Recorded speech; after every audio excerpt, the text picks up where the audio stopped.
पांडुरंग हरी रामकृष्ण हरी.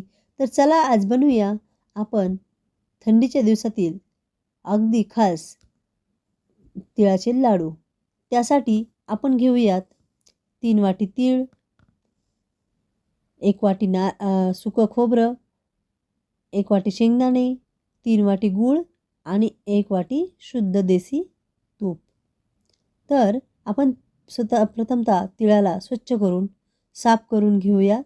नंतर गॅसवर कढई ठेवून त्यात अगदी बारीक गॅसवर त्या तिळाला चांगले भाजूयात.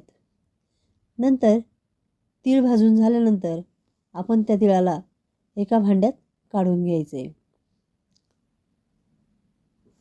तीळ नंतर आपल्याला 1 वाटीचे खोबरं आपण चकत्या करून ठेवले.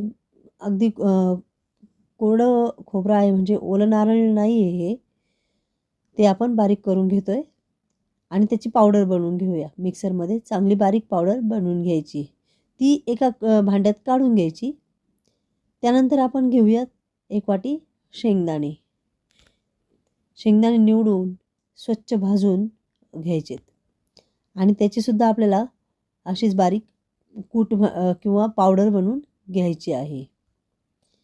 त्यानंतर आपण याचप्रमाणे तीळ, शेंगदाणे आणि खोबरं या तिघांची एकत्र बारीक कूट करून तो सर्व एकत्र करून घ्यायचा आहे. तिळाचे महत्त्व आपल्याला पूर्वीपासूनच आहे. तिळामुळं किंवा तिळाचे फायदे अनेक प्रकारचे आहेत. आपण यामध्ये मी बारीक करून चिरून ठेवलेला गूळ त्यात मिक्स करूया. आता ही कढई थोडी छोटी होत असल्याने मला याला मोठ्या भांड्यात काढणं गरजेचं होतं.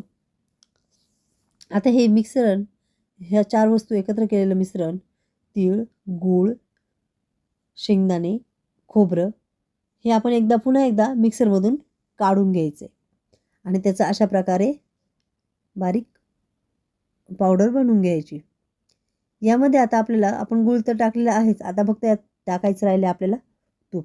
भांडं छोटं असल्याने मी मोठ्या परातीमध्ये हे काढून घेतले आणि त्यामध्ये मी आता 1 वाटी तूप टाकते. तूप टाकल्यानंतर आपल्याला हे चांगलं एकजीव करून घ्यायचे आणि एकजीव करून आता हे चमच्याने होणार नाही, तर ते हातानेच करून आपण घ्यायचे आणि मस्तपैकी तिळाचे लाडू बांधायला सुरुवात करायची. तीळ आपल्या हाडाच्या मजबूतीसाठी